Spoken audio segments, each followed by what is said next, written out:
रविवार Durgapur city centre में Shilpanchal club प्रांगण में उत्तर प्रदेश के हाथरस में हुए सामूहिक धर्षण एवं निर्भया कांड की पीड़िता को विशेष श्रद्धांजलि दी गई।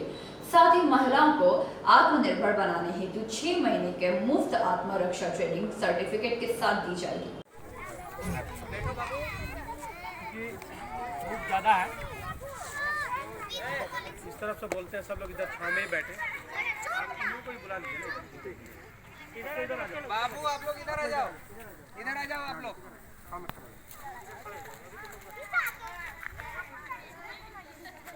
साथियों, मंच को उपस्थित मेरे गुरुजन बड़े जितने भी हैं सबको मेरा नमस्कार। मेरा नाम भोला कुमार हेला है।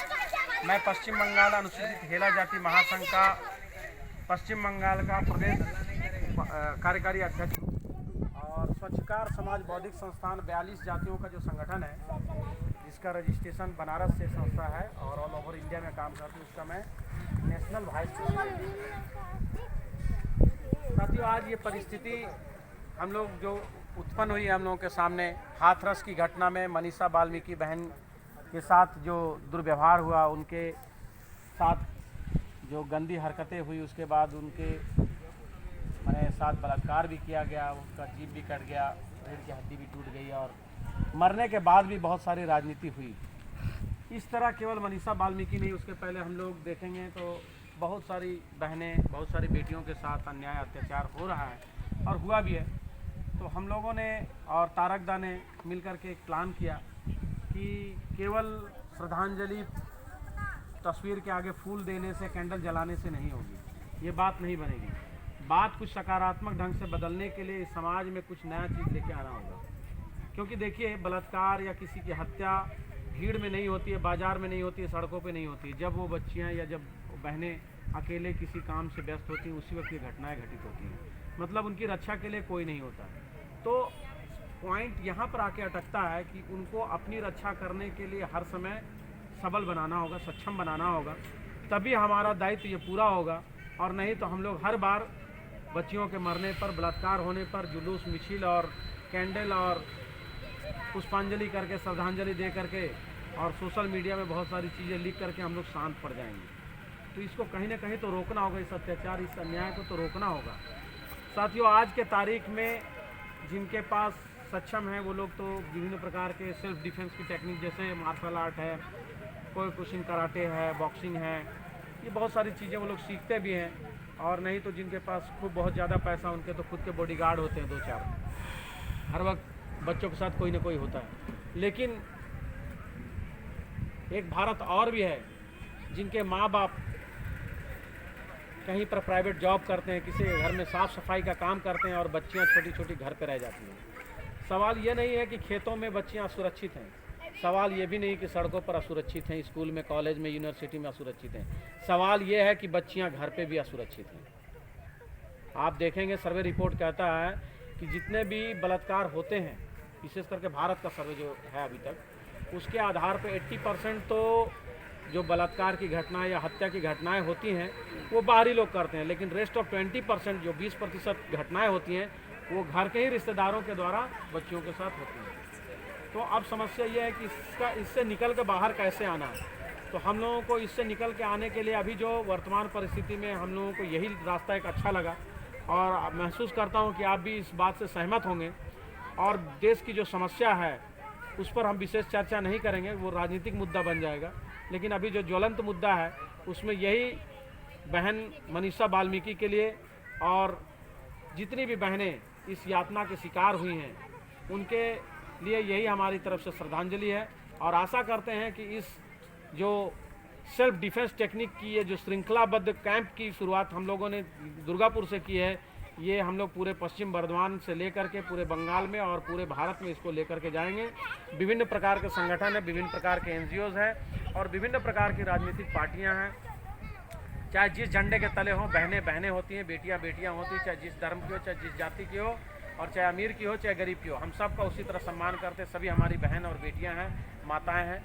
सबकी सुरक्षा निश्चित करने की जिम्मेवारी तो सरकार की है, लेकिन आत्मरक्षा की जिम्मेवारी उनकी खुद की है। लेकिन वो सक्षम नहीं, इसलिए हम लोग उनसे कंधे से कंधा मिला करके और उनको इस रास्ते पर लाने की कोशिश कर रहे हैं ताकि वो जीवन में आगे भी बढ़ सकें केवल उससे आत्मरक्षा ना हो, बल्कि उनके जीवन में जो वैकेंसीज आती हैं जॉब की या पुलिस की, प्रशासन की, आर्मीज़ की, उसमें भी वो सर्टिफिकेट काम करे। इसके लिए हम लोगों ने 6 मंथ का ये सर्टिफिकेट प्रोग्राम लॉन्च किया है और ये निःशुल्क है, इसमें किसी प्रकार का कोई पैसा नहीं है।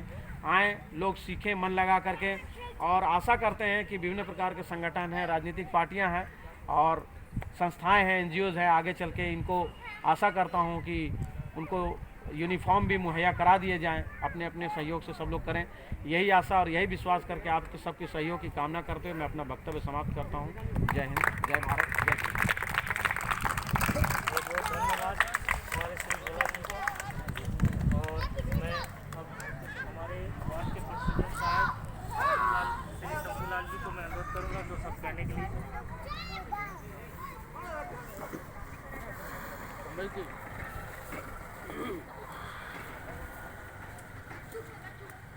যারা এসেছেন, যারা আমার বয়সী বা আমার চেয়ে বড়ো আছে, তাদেরকে সবাইকে প্রণাম জানাই। আজকে আমাকে যখন কালকে ফোন করে ডাকা হয়, এই যে চিন্তাধারা, এই চিন্তাধারাটা কিন্তু মারাত্মক চিন্তাধারা। এখন যা সময় এসছে, সবাইকে নিজের সেফটি, নিজের নিরাপত্তা নিজেকেই তৈরি করতে, তার আশায় বসে থাকলে হবে।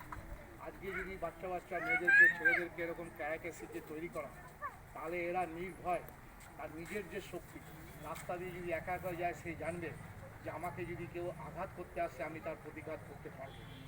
এই চিন্তাধারাটা নিয়েছে আমি বলবো খুব দারুণ চিন্তাধারা। আমাদের দিক দিয়ে যদি কোনো রকম সাহায্য চাওয়া হয়, আমরা সবসময় আছি।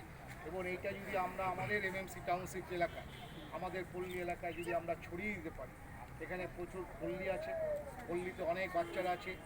আমরা বিগত দিনে দেখেছি পল্লী এলাকার মধ্যে শিক্ষা ঢোকেনি, কিন্তু এখন আমাদের পল্লী এলাকায় বাচ্চারা কোনো পল্লী, গরিব লেখছে, বাউরি হোক, বাপি হোক, খেলা হোক, ক্ষেত্রপালক, যেই যারা নিচু শ্রেণী যারা বলে, কিন্তু আমি দেখছি যে তাদের ঘরে শিক্ষা দারুণভাবে ঢুকেছে।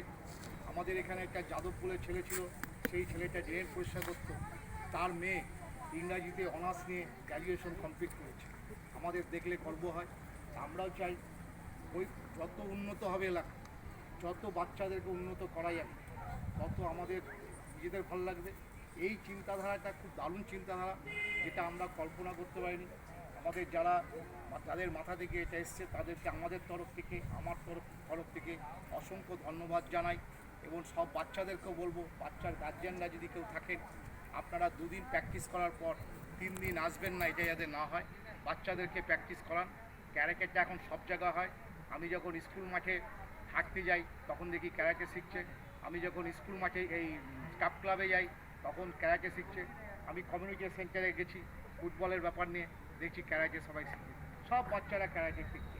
শুধু কোয়ার্টারের লোক বলুন, পল্লী এলাকার লোক বলুন, যেখানকার লোক, এটা শেখার একটাই কারণ। আমরা বলি আমি অনেকে যে পাঠিয়ে দিলাম, সেটা নয়। শিক্ষা হচ্ছে সে তৈরি হোক, সে কারোর উপর নির্ভর করবে না, সে যাতে প্রতিবাদটা করতে পারে, প্রতিরোধটা করতে পারে।